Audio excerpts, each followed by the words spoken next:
Karen Nyamu nĩaumburĩte thiri nene ya Samido na mũtumia wake Ide Ndeto.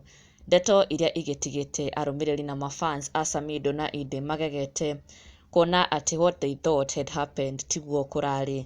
Na if you recall, Ide nĩakorirwo akĩingĩra nenda-inĩ ciake cia ũkinyanĩria na gũkorwo akĩrekereria ndũmĩrĩri ĩrĩa eitũrũrire kĩeha gĩake kũrĩ Samido na kuga moritũ marĩa agereirio, na oho kũrĩkĩrĩria ndũmĩrĩri ĩyo na kuonania ta atigana na Samido agĩkĩmwĩra atĩ he will remember that day.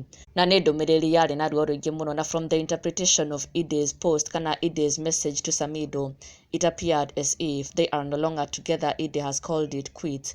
No mũthenya wa ira Karen Nyamu nĩarakorirwo akiumbũra ndeto ciĩgiĩ Ide na Samido thutha wa mũrũmĩrĩri ũmwe wake gũkorwo akĩmũria kana atĩ nĩaiguĩte atĩ Samido na mũtumia wake nĩmacokanĩtwo. As you know, Samido na Ide nĩmarakorirwo engage in a chat on Ide's platform, on Ide's Facebook, thutha wa Ide gũkorwo agĩshare post ĩrĩa Samido aracokire gũkorwo akĩrespond na Ide onake gũkorwo akĩrespond back, makĩaranĩria wega kũrĩa nenda-inĩ cia ũkinyanĩria, ũndũ ũrakenereirwo mũno. Mafans na arũmĩrĩri magĩkiuga rĩu nĩmacokanĩtwo, Ide and Samido are back together.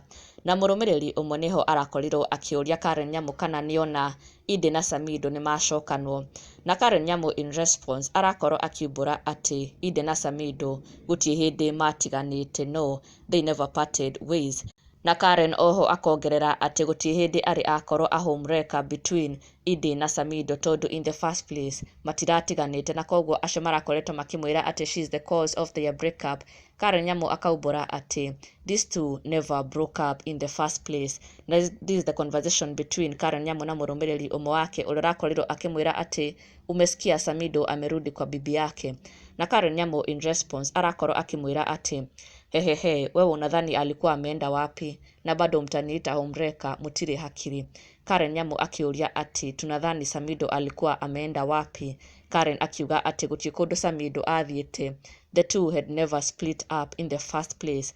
Na agakiuga ati acio marakĩmwĩtaga homewrecker they were so wrong tondũ she has never been the cause of their breakup tondũ in the first place they had never broken up. Ũndũ ũgĩtigĩte andũ magegete tondũ according to Ide's post it appeared as if she had called it quits na kena Samido gũtigana. And also on her TikTok nĩarakoretwo akĩrekereria videos akĩina kana jamming to the song I'm Single, Ide agĩkĩonania atĩ she is single.